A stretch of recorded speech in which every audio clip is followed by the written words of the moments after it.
ওই সময়ে মহিলাদের স্বামী মারা গেলে 1 বছর শোক পালন করতে হতো। 1 বছর শোক পালনের বাস্তব অবস্থাটা বোঝায় বুখারীর হাদিস।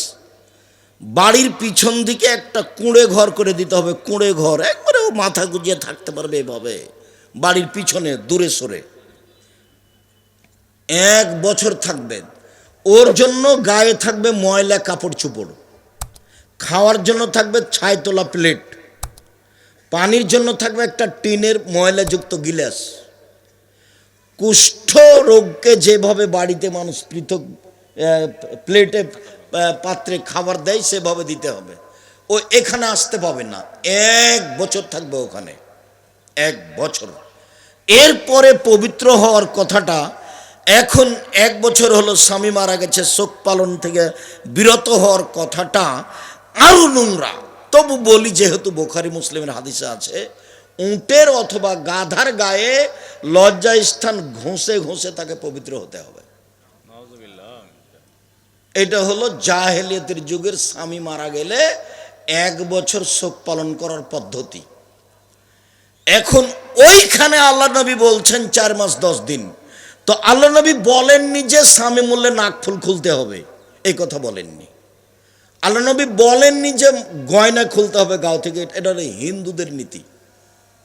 স্বামী মারা গেছে বাস, এইটা আমি পছন্দ করিনি। না, ওটা লাগবে না। জি ঠিক আছে, জাযাকুমুল্লাহ খাইর। সম্মানিত দিনী ভাই বোন, এখন আল্লাহর নবী সেটাকে কমিয়ে করলেন 4 মাস 10 দিন। রহস্য কিছু আছে, রহস্য কিছু আছে। স্ত্রী 4 মাস 10 দিন থামবে, আর একজন মুসলমান আর একজন মুসলমানের জন্য শোক পালন করবে 3 দিন। ওর বাড়িতে খাওয়া পানি পাঠাতে হবে। এখন আবার উল্টা, যে বাড়িতে মরা মানুষ মরে সেই বাড়িতে খাওয়ার রেডি, মাটি দিয়ে সবাই বাড়িতে খেয়ে যাবে। মিষ্টি আছে, ছেলেরা ধনী মানুষ, সব ব্যবস্থা করেছে, প্রয়োজনে গরু জবাই করেছে। অবাক, এটাই জাহেলিয়াত। বলছে আব্দুর রাজ্জাক সাহেব, দূর থেকে মেয়ে এসেছে, ভাতিজারা এসেছে, কোথায় খাবে? তো হোটেল মেরে খেয়েছে, অন্যদিন খেতে পারে হোটেল, আজকে খেতে পারবে না। এই বাড়িতে খানা পানি দিয়ে যেতে হবে 3 দিন। এখানে রান্না কিসের, এখানে আনন্দ ফুর্তি কিসের, এখানে গল্প কিসের? 3 দিন যাবত এই বাড়ির পুরুষ নারী সবাই শোক পালন করবে। আর স্ত্রী শোক পালন করবে কয়দিন? 4 মাস 10 দিন। 4 মাস 10 দিন শোক পালন করবে কিভাবে? শোক পালন করা বলতে 4 মাস 10 দিন বিবাহ বসার জন্য সাজগোজ করতে পাবে না, এবং ওই বাড়িতেই থাকবে। যদি বাড়ি নিরাপদ না হয় তাহলে যেখানে ছেলেরা রাখতে যাবে সেখানে যাবে, যে ওখানে থেকে যাবে। স্বামীর বাড়ি যদি নিরাপদ হয় থাকবে, শ্বশুরের কাছে থাকবে। যদি না নিরাপদ হয় তাহলে ভাইরা নিয়ে যাবে, নাহলে ছেলের কাছে থাকবে। কিন্তু 4 মাস 10 দিন কোথাও যেতে পাবে না, দুর্ঘটনা ছাড়া। জাহেলিয়াতের যুগে ছিল ওইভাবে, আল্লাহ রাসূল নিয়ে আসলেন এইভাবে। শোক পালন মানে বিবাহ করার জন্য প্রস্তুতি নিতে পাবে না 4 মাস 10 দিন। বাস। নাক ফুল তো আল্লাহ নবী খুলতে বলেননি, গয়না তো আল্লাহ নবী খুলতে বলেননি, নতুন কাপড় পরতে পাবে না। যেই কাপড় পরে আছে যত দামি হোক না কেন পরে থাক, ওটা তো তার স্বামীর বাড়ির পরিবেশ, ওটা তো তার শ্বশুরের বাড়ির পরিবেশ, ওভাবেই থাকবে, মানসম্মতভাবে থাকবে।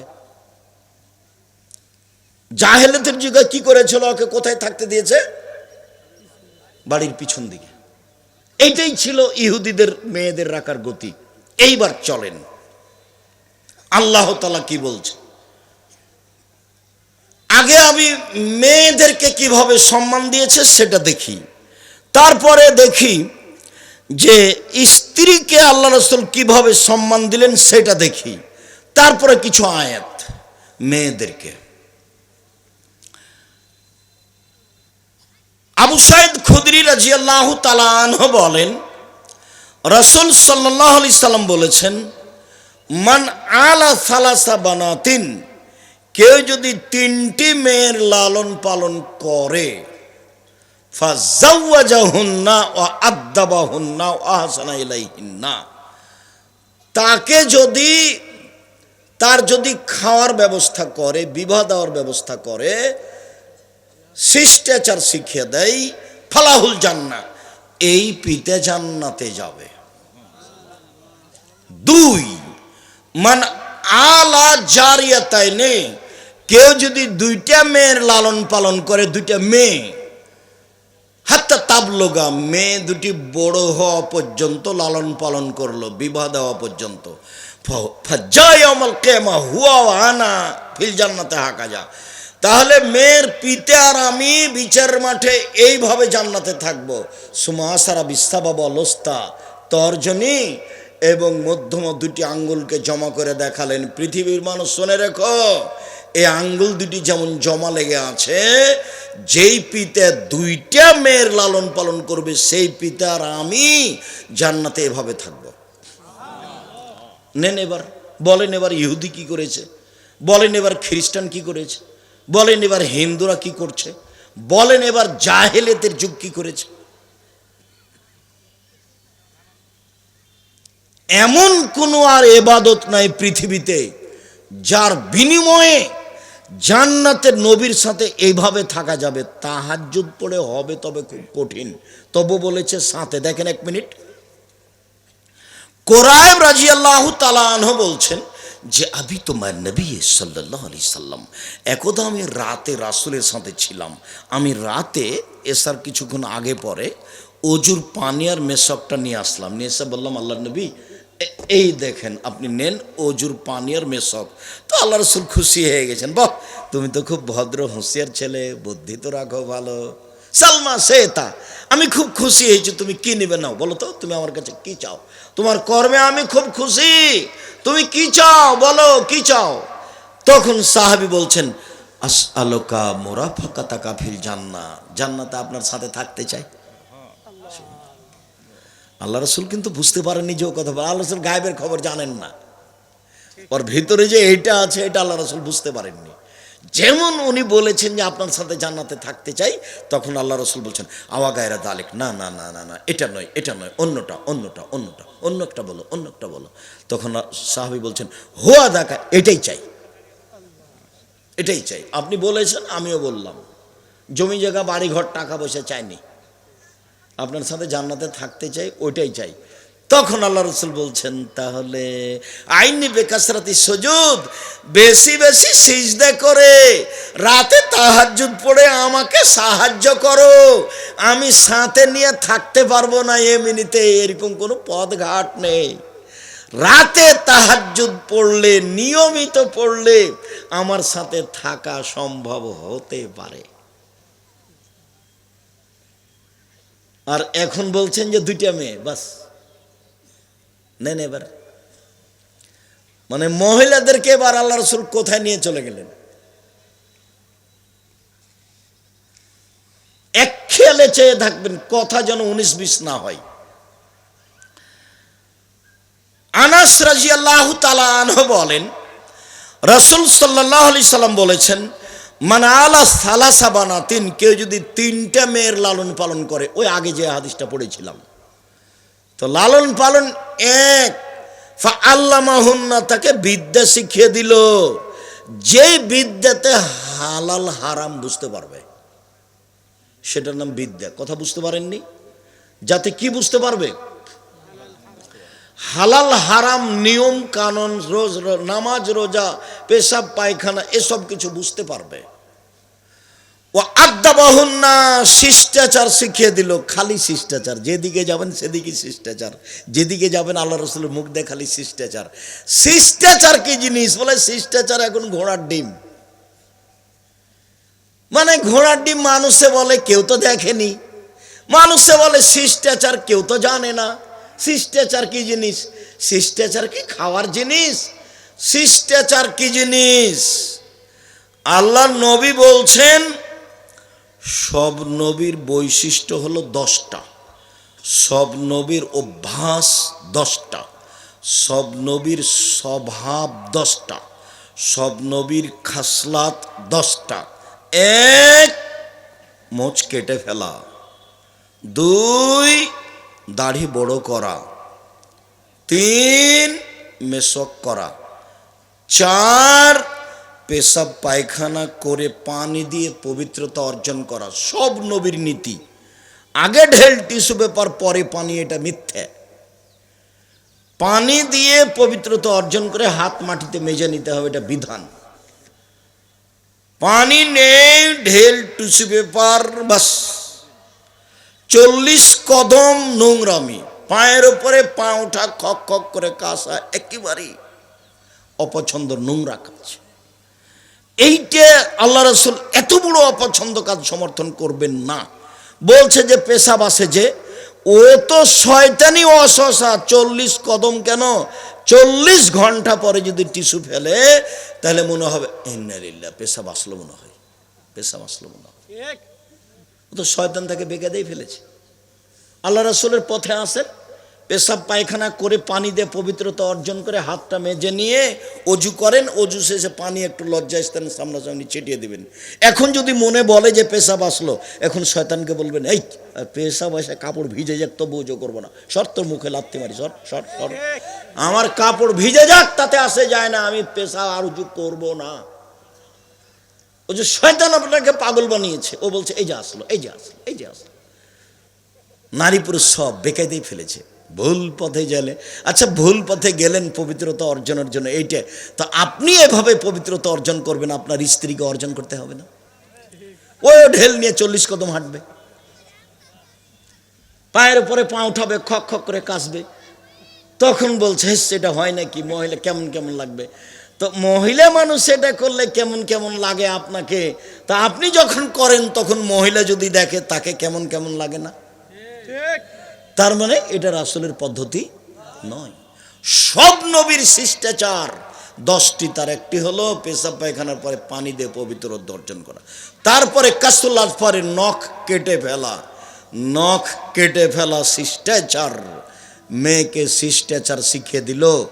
মেয়ের নখ বড় আছে, নখে নেইল পালিশ আছে, তখনই কি মেয়ের কাছে শিষ্টাচার আছে?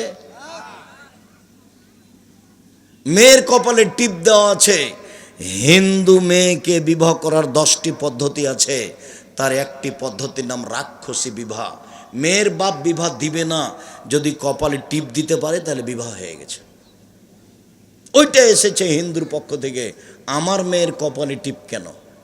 ইহুদি খ্রিস্টানদের পতিতালয়ের মেয়েদের বৈশিষ্ট্য নখ বড় রাখা, নখে নেইল পালিশ দেওয়া, নখ বড় রাখা, নখে নেইল পালিশ দেওয়া। ইহুদি খ্রিস্টানদের পতিতালয়ের মেয়েদের বৈশিষ্ট্য নখ বড় রাখা, নখে নেইল পালিশ দেওয়া। মাথার চুল ছোট করা এই খ্রিস্টানদের মেয়েদের অভ্যাস। আবার সামনের চুল ছোট করা ইহুদি খ্রিস্টানদের মেয়েদের অভ্যাস। তারপরে আপনার ভুরু তুলে চিকন করা খ্রিস্টান পতিতালয়ের মেয়েদের অভ্যাস। এগুলো বৈশিষ্ট্য হলো কি করে? ও বাপ মেয়েকে কি শিখালো? বৈশিষ্ট্য কি জিনিস, শিষ্টাচার কি জিনিস? নখ বড় করা, নেইল পালিশ দেওয়া শিষ্টাচার, ভুরু তুলে ফেলা শিষ্টাচার, দাঁত ছিলে চিকন করা শিষ্টাচার, গায়ে উল্কি দেওয়া শিষ্টাচার। শিষ্টাচার কি জিনিস?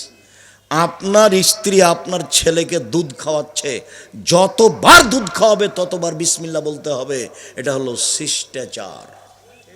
যদিও দুধ না বিসমিল্লাহ না বলে, এ দুধ শয়তান খাবে, নিশ্চিত খাবে, অবধারিত খাবে, আল্লাহর নবী বলেছেন খাবে, অতএব খাবেই খাবে।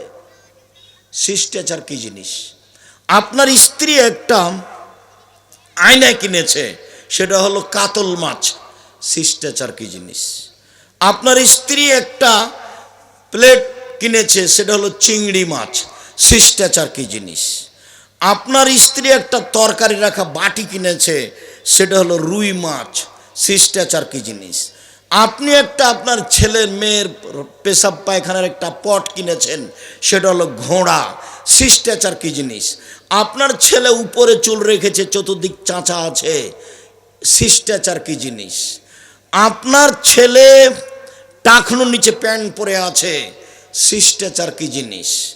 আপনার ছেলে শয় যখন, তখন আপনি তাকে ডান কাতের কথা বলেন না, দোয়া পড়তে বলেন না। শিষ্টাচার কি জিনিস? পানি খায় যখন, তখন ডান হাতের কথা বলেন না, পানি খাওয়ার কথা বলেন কিন্তু ডান হাতের কথা বলেন না। শিষ্টাচার কি জিনিস? মসজিদে ঢুকলে ডান পা আগে ঢুকাতে হবে, আপনি সেটা বলে দেন না। শিষ্টাচার কি জিনিস? বাড়ি থেকে বের হলে সালাম দিয়ে বের হতে হবে, আপনি বলেন না। শিষ্টাচার কি জিনিস? বাড়িতে ঢুকলে সালাম দিয়ে ঢুকতে হবে, আপনি সেটা বলে দেন না। শিষ্টাচার কি জিনিস? মেয়েকে শিষ্টাচার শিখিয়ে দিল, বাপও জানলো না শিষ্টাচার কি জিনিস, মাও জানলো না শিষ্টাচার কি জিনিস। তাহলে কেমনভাবে দিন কাটছে? পশুপারের মতো খায় আর হাগে। আর তো কিছু না, তো বুঝে না কেউ, এমনি চলছে। এরই নাম হলো পশু প্রাণীর মতো, গরু ছাগলের মতো। পুরো জীবনটা শিষ্টাচার দিয়ে ভরা, সব শিষ্টাচার মোহাম্মদ সাল্লাল্লাহু আলাইহি সাল্লামের শিষ্টাচার। শুনুন, শিষ্টাচার শিখিয়ে দিল, ভালো চাল চলন করলো, তাহলে মেয়েরা হয়ে যাবে বাপের জন্য অন্তরাল। শুনুন, রাসূল সাল্লাল্লাহু আলাইহি সাল্লাম বলেন, মেয়েরা যদি 4টা কাজ করে জান্নাতের সব দরজা খোলা। এবার তাদের মান বাড়িয়ে দিলেন, মেয়েরা যদি 4টা কাজ করে জান্নাতের সব দরজা খোলা। এই বাচ্চা, এক 5 ওয়াক্ত সালাত, 2 রমজান মাসের রোজা, 3 স্বামীকে মেনে চলা, 4 জেনায় লিপ্ত না হওয়া। জান্নাতের সব দরজা খোলা। স্বামীকে মেনেই চলতে হবে, তিতা লাগলেও মিঠা লাগলেও। আব্দুর রাজাক সাহেব, দিন রাত তো আপনি এ কথা বলেন, আমরা খুব ভালোভাবেই জানি, কিন্তু তারা যে আমাদের সাথে কি আচরণ করছে সেটা তো আপনি বলেন না। তার মুখখান এত খারাপ, তার মুখের ভাষা এত খারাপ, ওকে আমার দেখতে ইচ্ছা করে না। কেউ যখন বাড়িতে থাকে না, তখন মেয়ে আছে, মেয়েকে বলি তোর আব্বাকে পানি দিয়ে। বৌমা আছে, তখন বলি খালেদা তোমার শ্বশুরকে পানি দিয়ে এসো। কেউ যখন থাকে না, তখন 1 গ্লাস পানি চাই, আমি সামনে এভাবে রেখে থ্যাকস করে রেখে চলে যাই। মুখ এত খারাপ, কথা ঠিক। আপনাকে একটু বলি, 1 যে মানের খাচ্ছেন সে মানের খাওয়াবেন, 2 যে মানের পড়ছেন সে মানের পড়াবেন, 3 কটু কথা বলবেন না, একবার টোটালি না। আল্লাহ রাসূল নিষেধ করে দিয়েছেন, নিষেধ, কটু কথা বলবেন না। গালি কিসের? গালি কিসের? তরকারিতে লবণ বেশি আছে, গালি দিবেন কেন? মুখখান খারাপ কেন? মুখখান নোংরা কেন? মুখখান বন্ধ রাখবেন, জান্নাত হবে। জান্নাত পর 3টা পথ, 1 মুখখান বন্ধ রাখবেন, 2 জরুরি কাজ ছাড়া বাড়ির বাইরে যাবেন না, 3 পাপের জন্য কাঁদবেন, বাস জান্নাত হবে। আমি বলিনি এই কথা, কে বলেছেন? মুহাম্মদ সাল্লাল্লাহু আলাইহি ওয়াসাল্লাম বলেছে। 1 মুখখান বন্ধ রাখবেন। মুখখান কেন এত খারাপ? চাচাকে কেন গালি দিবেন? চাচিকে কেন গালি দিবেন? চাচাতো ভাইকে কেন গালি দিবেন?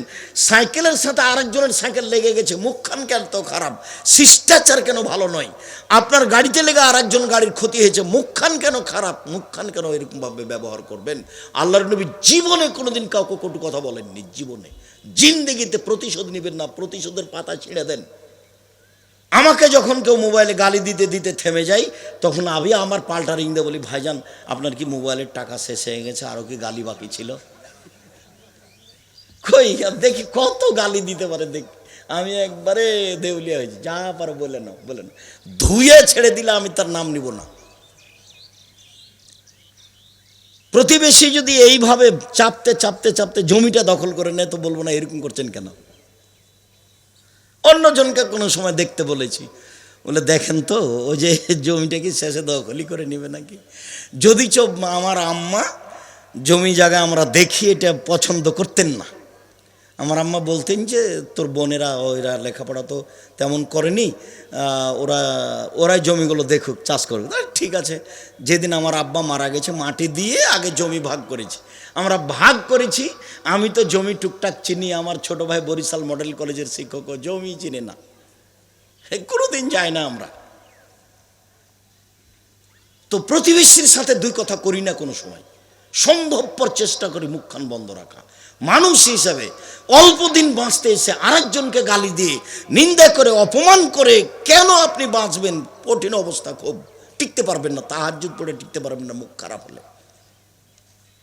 আল্লাহ রাসূল বলছে, ইন্না ফলাতানা তুযকারু মিন কাসরাতি সালাতে ওয়া সাদাকাতে ওয়া সিয়ামে। আল্লাহ নবী, অমুক মহিলা বেশি বেশি সালাত আদায় করে, বেশি বেশি সিয়াম পালন করে, বেশি বেশি দান খায়রাত করে, 3টাই বড় বড় নেকি। 1 তাহাজ্জুদ পড়ে, 2 নফল সিয়াম রোজা থাকে, 3 দান খেরাত করে, একবারে নগদ জান্নাত। কিন্তু গায়রে না তুই জিরা না বেলসানেহা, মুখ দিয়ে প্রতিবেশীকে কষ্ট দেয়, আল্লাহ রাসূল উত্তরে বলেন হে ফিন্নার, ও জাহান্নামে যাবে, জাহান্নামে যাবে। মুখ খারাপ করবেন না, প্রতিশোধ নেই, কারো বিরুদ্ধে মামলা করবেন, ঝাল লেগেছে ঝাল দেখে কিছু করবেন না, দল সংগঠন করে একদিন বাঁচতে চাইবেন না। দল সংগঠন করলে আপনার সাথে যে আছে সে ভালো, আর আপনার সাথে যে নাই সে খারাপ, এগুলো করে বাঁচবেন না।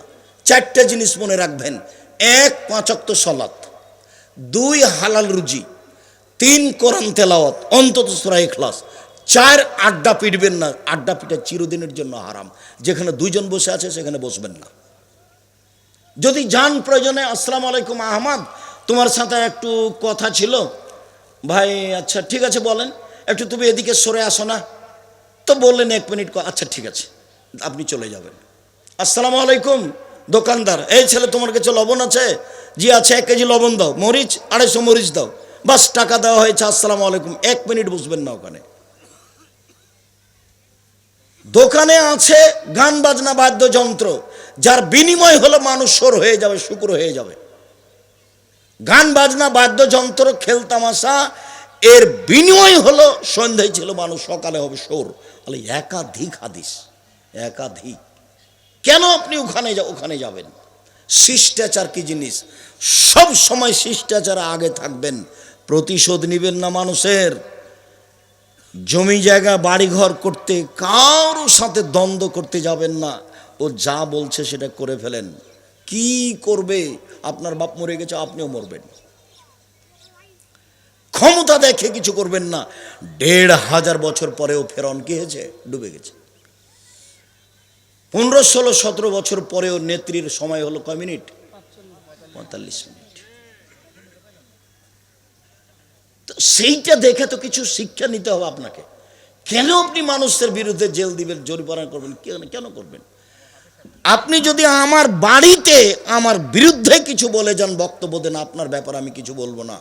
আমার বক্তব্য কেন বন্ধ হবে এদেশের মাটিতে, টাঙ্গাইলের মাটিতে? এমন কোন মায়ের বেটা আছে বলে না কেন যে 40 বছর থেকে কারো বিরুদ্ধে কথা বলিনি? বলে না কেন? এই যে আমি বলছি, আমি আব্দুর রাজ্জাক বিন ইউসুফ বলছি, 90 সাল থেকে মাঠে আছি, আজ অবধি কোনোদিন মাযহাব নিয়ে কথা বলিনি। তদন্ত করে দেখেন, একটা বাক্য প্রমাণ হলে আমি বক্তব্য বন্ধ করে দেব।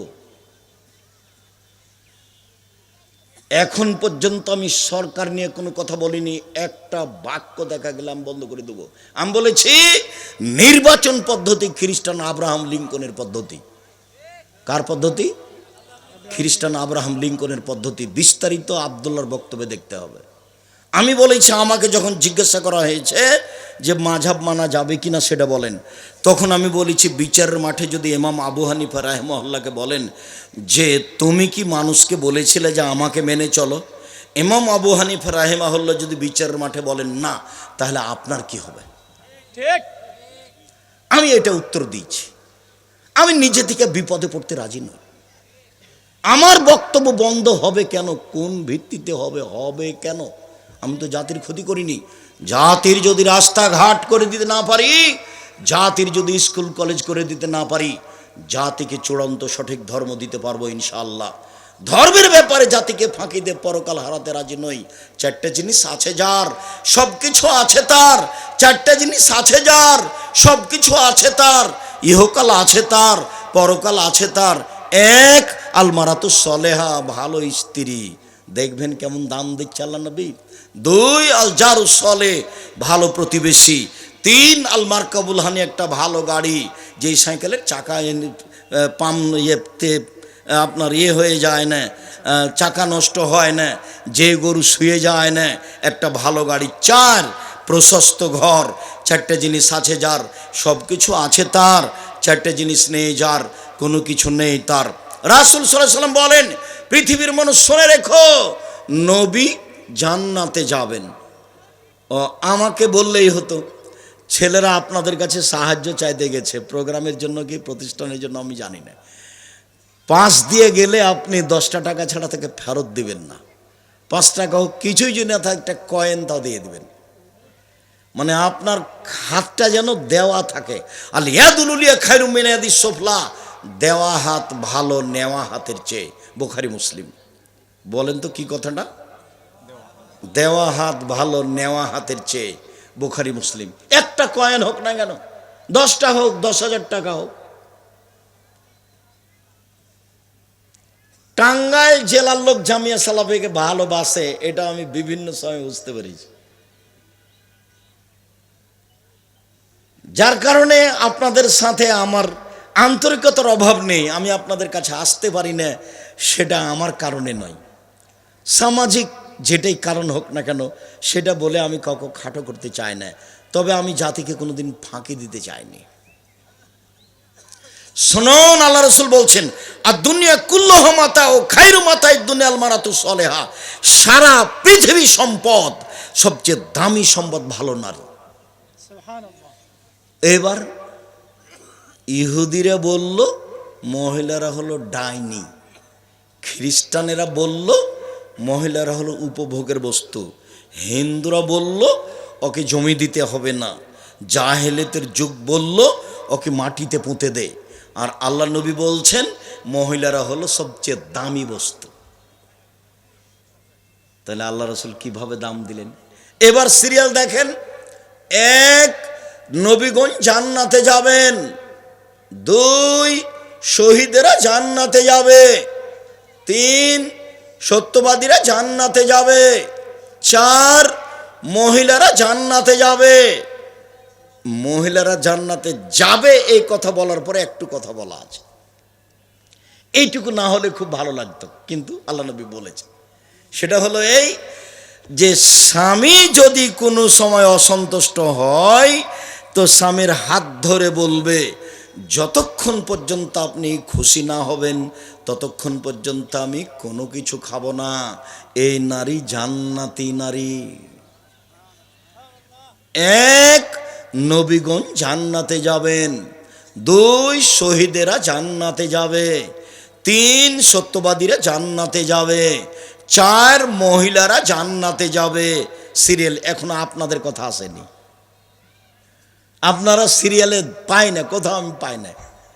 একটু আগে যে বলা হলো জান্নাতের সব দরজা খোলা, তখন আমরা নেই, তখন মহিলারাই আছে। ওদের 4টা কাজ: 1, 5 ওয়াক্ত সালাত। 2, রমজান মাসের রোজা। 3, স্বামীকে মেনে চলা, তিতা লাগলেও মিঠা লাগলেও। 4, জেনায় লিপ্ত না হওয়া। ওর জন্য সব দরজা খোলা। আমাদের জন্য একটা সব দরজা খোলা আছে, তখন তারাও তাতে আছে। সেটা কি? অজুর পরে যদি কেউ বলে আশহাদু আল্লা ইলাহা ইল্লাল্লাহু ওয়াহদাহু লা শারীকা লাহু ওয়া আশহাদু আন্না মুহাম্মাদান আবদুহু ওয়া রাসূলুহু, জান্নাতের সব দরজা খোলা। তা আমরা খাস না, তারাও আছে, তারাও আছে। বুঝতে পারেন না কথা মনে হয়? ওরাও যদি অজুর পরে এই দোয়া পড়ে তো ওদের জন্য এটা, ওদের যে মর্যাদা আল্লাহ দিয়েছেন সেটা আপনি আর পাবেন না, কিয়ামত পর্যন্ত হবে না। ওদের মানবহীন, ওরা বাপকে বাঁচাতে পারে, ওরা নিজেদেরকে বাঁচাতে পারে, ওরা স্বামীকে বাঁচাতে পারে। ও বলছে, আল্লাহ রাসূল বলছেন, পৃথিবীর মানুষ শুনে রেখো, সবচেয়ে দামি সম্পদ 3টি। পৃথিবীর মানুষ শুনে রেখো, সবচেয়ে দামি সম্পদ 3টি। 1, লিসানুন যাকির, ওই জিহ্বা, যে জিহ্বা সুবহানাল্লাহ, আলহামদুলিল্লাহ, আল্লাহু আকবার, তাসবিহ তাহলিল জিকির আজকার করতে পারে। 2, কালবুন শাকির, ওই অন্তর যে অল্পতেই খুশি, যাক আল্লাহ যা দিয়েছে আলহামদুলিল্লাহ, যাক ব্যবসায় যেটা লাভ হয়েছে, বেশি হয়নি 10 টাকা তো হয়েছে, তো আলহামদুলিল্লাহ। খালি মনটা খারাপ করে খাইস্টা মিস্টে করে, তোর দাঁত ভেঙে দৌ, তুই তো বড় ছেলে, তুই আসলি না এখানে, 10টার সময় আসলে তো এত দাম পাইতাম, এত দাম পাইতাম, আলহামদুলিল্লাহ বলে না একবারে, খালি ছেলের উপরে খেপছে, কাজের লোকের খেপছে। ও ভালো মানুষ নয়। অন্তর অল্পতেই খুশি, এটা হলো সবচেয়ে দামি অন্তর। 3, মারাতুন তৈনু যাওজাহালা দিনহি, যেই মহিলা তার স্বামীকে দিনের উপরে সহযোগিতা করতে পারে। ইন্না লিল্লাহি ওয়া ইন্না ইলাইহি রাজিউন। কি ব্যাপার? আপনি নাকি দোকানে বসেছিলেন অন্য মানুষের সাথে দীর্ঘ সময় ধরে। ইন্নালিল্লাহ, আমি তো আপনার কাছে এটা আশা করিনি। আমি তো এশার সালাতের পরে আপনার জন্য অপেক্ষা করছি, খানা পানি আপনার জন্য রেডি করে নিয়ে বসে আছে, আপনি নাকি দোকানে বসেছিলেন। ইন্নালিল্লাহি ওয়া ইন্না ইলাইহি। আজান হয়ে গেছে, আপনি শুয়ে আছেন যে, এই যে আমি গরম পানি নিয়ে এসে আপনার পাশে রেখে আমি দাঁড়িয়ে আছি, আপনি উঠেন, অজু করেন, আজান হয়ে গেছে, মসজিদে যান। ইন্নালিল্লাহ। আচ্ছা, আপনি যখন সকালে স্কুলে গেলেন তখন তো আপনার পকেটে আমি কোনো টাকা পয়সা দিইনি, তা আপনি যে মাছ কিনলেন 5 কেজি ওজনের, এটা কীভাবে হলো? ওর স্বামী কী করেছে জানেন? স্কুলেরও হেডমাস্টার, তো একটা ছেলে ফর্ম ফিলাপের টাকা দিয়েছে, তখনও টাকাটার 5,000 টাকার 3,000 টাকা নিয়েছে, 2,000 টাকা রেখে চলে এসেছে। আসার সময়তে বাজার দিয়ে এসে কী করেছে? একটা বড় মাছ নিয়ে নিয়েছে। এখন বড় মাছটা স্ত্রী দেখে বলছেন, ইন্না লিল্লাহি ওয়া ইন্না ইলাইহি রাজিউন। এই কি কথা? আপনি তো টাকা নিয়ে যাননি, মাছ কিভাবে নিয়ে আসলেন? শোনেন, আমি টাঙ্গাইল জেলার সাধারণ ঘরের মানুষ, লবণ ভাতেই খুশি। মাছ কিভাবে নিয়ে এসেছেন এটা স্পষ্ট বুঝতে পারা ছাড়া মাছ রান্না করব না, প্রয়োজনে মাটিতে পুঁতে দেব। আমাকে বুঝিয়ে দেন কিভাবে আপনি করলেন। এই ইন্না লিল্লাহি ওয়া ইন্না, এই মাছ আমি খাবো না, মাছ আপনি ফেলে দেন, মাটিতে পুঁতে দেন, অন্যকে দিয়ে দেন। এমন দেখাবে যে জীবনে কোনোদিন যেন ওর স্বামী হারাম টাকা দিয়ে মাছ কিনে নিয়ে না আসে, একবারে তার চোখের সামনে মাছ মাটিতে পুঁতে দিতে হবে, ফেলে দিবে। সেই স্ত্রী তার স্বামীকে কি করে? দিনের উপরে সহযোগিতা করে, হালাল রুজিতে সহযোগিতা করবে, ইবাদতে সহযোগিতা করবে। তো ওই মহিলাই যদি বেঢঙ্গা হয়, ঢং ঢং করে হেঁটে বেড়ায়, একটু কাপড় কিনে নিয়ে এসে যখন দেখে কাপড় কি যে মোটা কাপড় নিয়ে আসে, এটা হবে না। তো এই স্বামীকে বলতে শিখতে হবে, আমার পক্ষ থেকে কোনো প্রকার অভিমান নেই, আপনি যাতে খুশি আমিও তাতে খুশি, আপনি যদি মোটা কাপড়ে খুশি আমিও খুশি, আপনি যদি চিকন কাপড়ে খুশি আমিও খুশি, আমার পক্ষ থেকে কোনো প্রকার অভিমান অভিযোগ নেই, যাহাই ভালো মনে করবেন তাহাই আমিও করতে প্রস্তুত আছি। তখন শয়তানের সুযোগ হবে না, 1 তালাক 3 তালাক তোকে 1000 তালাক এগুলো একটাও হবে না, শয়তান সুযোগ পাবে না। সম্মানিত দিনী ভাই বোন, রাসূল সাল্লাল্লাহু আলাইহি সাল্লামের ব্যাপারে আয়েশা রাদিয়াল্লাহু তাআলা আনহা বলেন, কুনতু আনা নবী সাল্লাল্লাহু আলাইহি সাল্লাম আগতাসালু ফিনাইন ওয়াইন ও কেলানা জুনুবুন। আমি আয়েশা আর আল্লাহর নবী অপবিত্র অবস্থায় একটা পাত্রে গোসল করছিলাম। ফাইয়া মরুনি, তিনি আমাকে আদেশ করতেন, আন আত্তাজেরা, আমি ঋতু হাইজ অবস্থায় স্ত্রী অঙ্গে একটা অতিরিক্ত কাপড় ব্যবহার করব। ফাইবাসরণী, তারপর তিনি আমার গায়ের সাথে গাও লাগিয়ে 2 জনের মাঝে কোনো কাপড় থাকতো না, তিনি আমার শরীরের সাথে শরীর লাগিয়ে শুয়ে থাকতেন। হাদিস বুখারী মুসলিম। এই ছেলে, আবার বুঝতে হবে, তুমি আনন্দ উপভোগের জন্য এই হাদিস বুঝিও না, এই হাদিস তোমাকে বুঝতে হবে ইহুদিদের চরিত্রে লাথি মারার জন্য।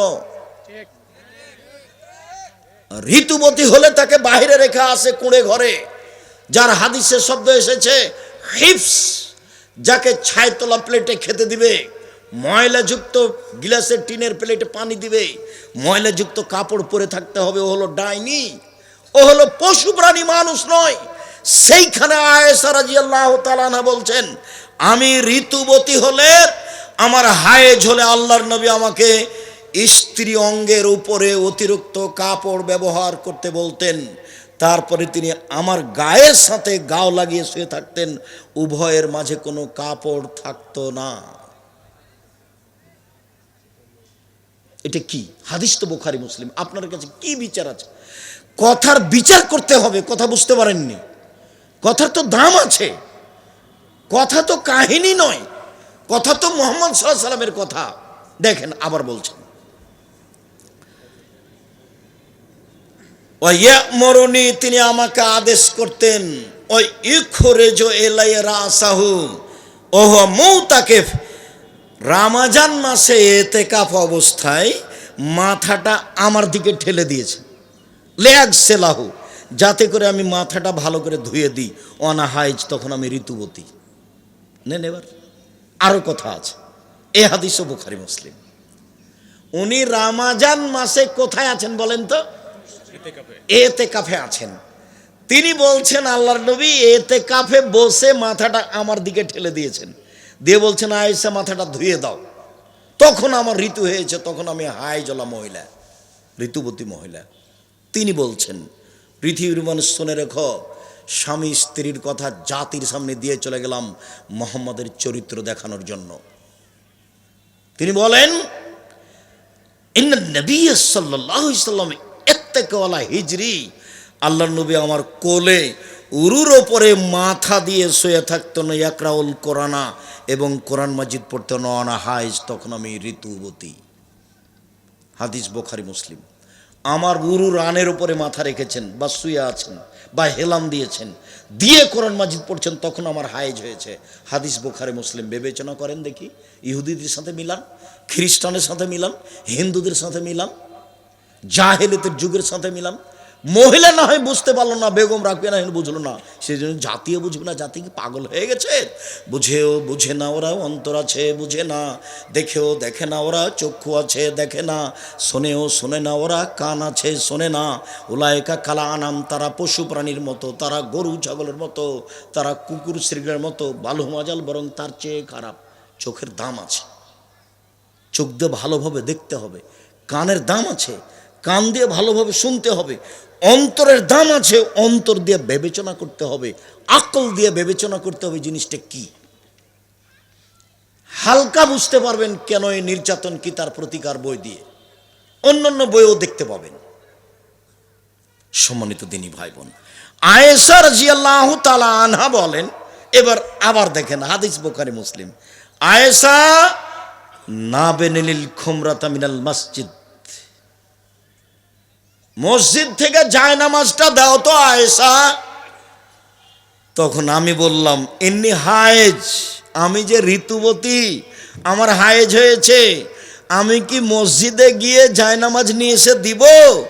তখন আল্লাহ রাসূল বলছেন ইন্না হাইজাতাকে লাইসাত ফিয়া, দেখে ঋতু কি তোমার হাতে লেগে আছে?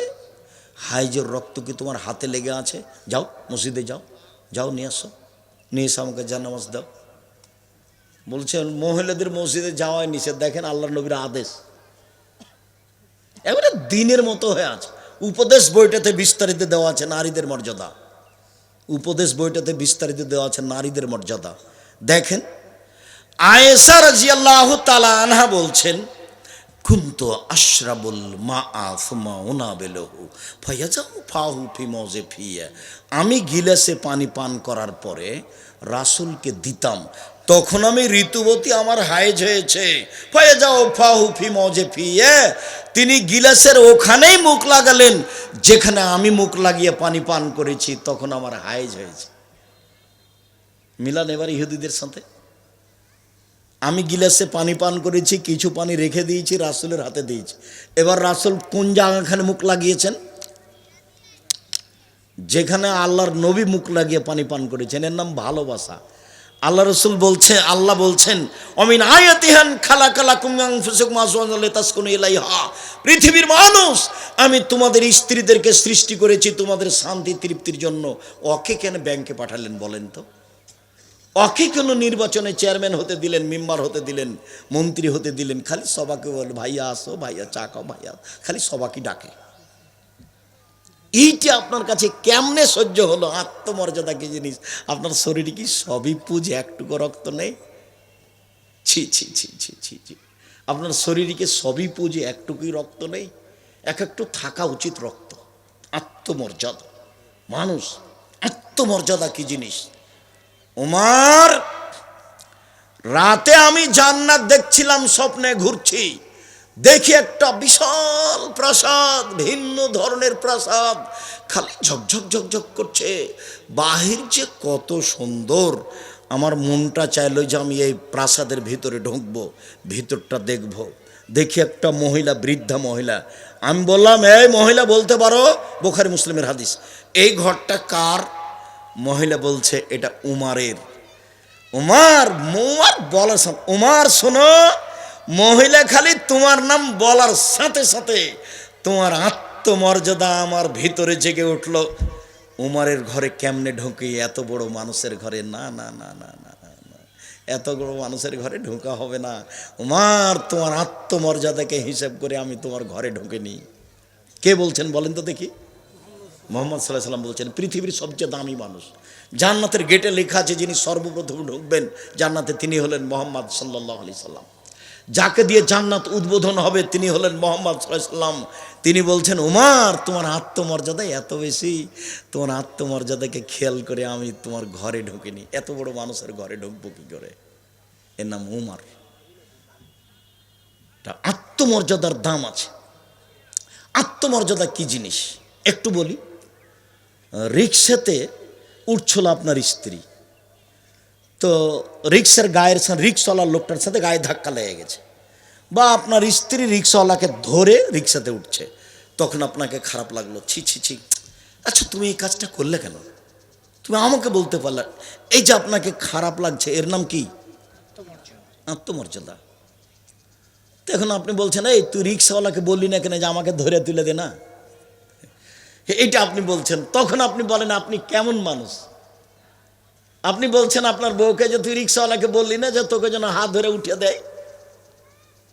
আপনি কেমন মানুষ? তাহলে আপনার আত্মমর্যাদা, এরই নাম হলো আত্মমর্যাদা। একটা কাজ আপনাকে খারাপ লাগে, আপনার মান সম্মানে বাধা দেয়, এর নাম আত্মমর্যাদা। কেমনে আপনার জন্য সাজে স্ত্রী বাইরে ঘুরে এভাবে ভ্যানিটি ব্যাগ নিয়ে রাস্তায় যায়, ঘাটে যাই। আমরা তো নিজেরাই পুরুষ মানুষই বাজারে যায় না, জীবনে কোনোদিন স্টলে, চায়ের স্টলে বসেছি তা আমার মনে নেই। আমার মা বলতেন বাড়ি থেকে বের হলে, 1, দোকানে বসিও না, 2, কারোর সাথে বন্ধুতালি করিও না, 3, প্রাইভেট পড়ায়ও না, 4, দাওয়াত খায়ও না। আমার মা বলতেন। আমার মা নিরক্ষর। 1, কি বললাম? দোকানে বসিও না, 2, প্রাইভেট পড়ায়ও না, 3, কারোর সাথে বন্ধুতালি করিও না। বন্ধুতালি চিরদিন টিকবে না, একদিন তোমার পেটে ছুরি দিয়ে পালিয়ে যাবে। দিয়ে আমার মা একটা কাহিনী শোনাতেন, সেটা এখন আর আমি বলছি না। এগুলো বলে আমার মা পাঠাতেন। তা আমরা ছাত্র জীবনে বসিনি, এখনো বসি না। আর আপনি ঘন্টার ঘন্টা চায়ের স্টলে বসে থাকেন, অথচ আমি আপনার জন্য এসেছি। আপনি আমার দিনী ভাই, আপনাকে আমি খুব ভালোবাসি, আপনি আমার দিনী বোন। বড় বোনের সাথে আপনার গন্ডগোল হয়েছে, আজকেই ক্ষমা নিতে হবে। আপনি আমার দিনী বোন, বড় জায়ের সাথে আপনার গন্ডগোল হয়েছে। গন্ডগোল কিন্তু আপনার বড় যা বুঝেন আপনারা, জায়ের কারণে গন্ডগোল হয়েছে, আপনি ছোট যা, আজকেই হাত ধরে ক্ষমা নিতে হবে। বড় জায়ের হাত ধরে বলতে হবে, আপা আমার যা হয়েছে ভুল হয়েছে, আমরা একসাথে থাকবো, কথা বলবো, চলবো। ঘটনা কিন্তু কার কারণে ঘটেছে? বড় জায়ের কারণেই ঘটেছে। ক্ষমা আপনাকে নিতে হবে। আপনাকে বলছি, গন্ডগোল কিন্তু আপনার বড় ভাইয়ের কারণে হয়েছে, আপনাকে হাত ধরে ক্ষমা নিতে হবে। ভাইজান যা হয়েছে হয়েছে, কথা বলা দুই ভাই বন্ধ থাকলে কেমন হয় যেন। এটা দিন দিন চলে যাচ্ছে, আপনি পাল্টা বলছেন দেখি ওইখান থেকে কেমনে হাঁটে, এখানে কাঁটা দিয়ে দে রে, কাঁটা দিয়ে ঘেরে দে ওই জন্য এদিক দিয়ে আসতে না পারে। এটা আপনার স্বভাব। এটা কোন স্বভাব? এটা নোংরা স্বভাব, এটা প্রতিবেশীর স্বভাব, এটা ভাইয়ের স্বভাব। ভাই ভাই ঠাঁই ঠাঁই। সম্মানিত দিনী ভাই বোন, রাসূল সাল্লাল্লাহু আলাইহি সাল্লাম, উম্মু সালমা বলছেন, আল্লাহর নবী একটা চাদর গায়ে দিয়ে সালাত আদায় করছিলেন, ওই চাদরের কিছু অংশ আমার গায়ে ছিল। তখন আমি হলাম হায়েজ অবস্থায়, ঋতুবতী। পৃথিবীর মানুষকে সব নিয়ম নীতি আল্লাহর নবী আয়েশার মাধ্যমে, স্ত্রীর মাধ্যমে দিয়ে চলে গেছেন। তিনি নারীদের সাথে কি আচরণ করেছেন? আল্লাহ বলেছেন, নারীরা তোমরা বাড়িতে থাকো, বাইরে যায় না, জাহেলিয়াতের যুগে। আল্লাহ বলেছেন জাহেলিয়াতের যুগে যেভাবে চলত, মহিলারা শোনো, তোমরা যখন বাড়ি থেকে বের হবা তখন পোশাক পরে বের হও। আল্লাহ বের হতে নিষেধ করেননি। মহিলারা তোমরা যখন বাড়ি থেকে বের হবা তখন ইসলামী পোশাক পরে চাদর গায়ে দিয়ে বের হও। আর নগ্ন হয়ে চলো না, মানুষ তোমাদের ক্ষতি করবে। আল্লাহ তাআলা বলছেন, মহিলাদের কাছে যদি কোনো কিছু চাওয়ার প্রয়োজন হয়, নেওয়ার প্রয়োজন হয়, মুখামুখি না বসে অন্তরাল থেকে নেও। আপা এই জিনিসটার জন্য আমি এসেছিলাম। মহিলারা পুরুষের সাথে কথা বলতে পারে, কোনো সমস্যা নেই, কিন্তু অন্তরাল পর্দা বজায় রেখে বলতে হবে। খোলামেলা চলা যাবে না। যার কারণে আল্লাহ রসুল বলেছেন দেবর হচ্ছে মরণ। দেবর বাড়িতে থাকে, একসাথে থাকে, একসাথে খায়, একসাথে চলে। সব সময় ভাবি সতর্ক থাকবে দেবর থেকে, তার সাথে যেন কথাই জড়িয়ে না পড়ে। একবার যদি জড়িয়ে পড়ে তখন শয়তান বলবে আবার একবার বলো, আবার বলো। তখন আপনার মনটা চাইবে, ওরও মনটা চাইবে। তখন বলবে আহমাদ শোন, এখানে এটা করতো, এটা করতো। তো সব সময় ও দেবরকে তখন কথা বলবে কিনা, এখন কে বলাচ্ছে বলেন তো? শয়তান। আল্লাহ বলছেন যে শয়তান প্রত্যেকটা খারাপ কাজকে ভালো করে দেখায়। শয়তান খুব হারাম নোংরা কাজকে কি করে দেখায়? ভালো করে দেখায়। এটা হলো শয়তানের কাজ।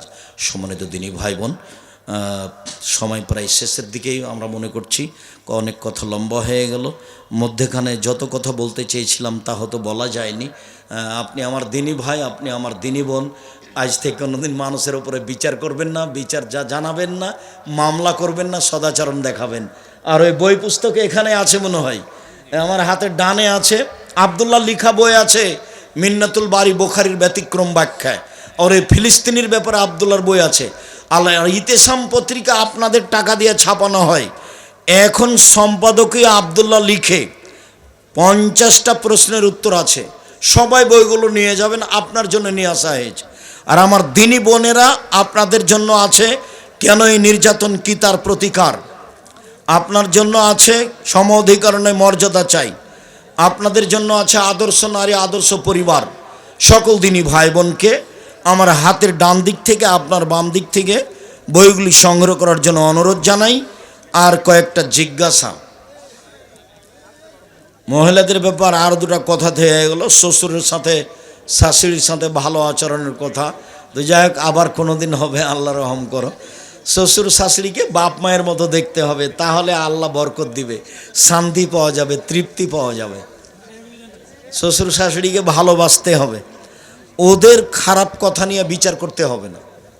শ্বশুরের শাশুড়ির গালি নিয়ে মন্দ নিয়ে বিচার করতে হবে না, বাস শোনেও না শোনার মতো থাকতে হবে, তাহলে শান্তি পাওয়া যাবে। আর একবার মন খারাপ করলে শয়তান খালি খেপিয়ে তুলবে। কিছু মানুষ আমরা মাদ্রাসা করতে বিরোধিতা বা নিরুৎসাহিত করে, তাদের হেদায়েতের জন্য কিছু কথা বলেন। কোরআন হাদিস তো মাদ্রাসার মাধ্যমেই জানবে। আগে তো স্কুলে একটা দিনিয়াত নামে একটা সাবজেক্ট ছিল, তারপর যা ছিল সব মিথ্যা কথা ধর্মের নামে।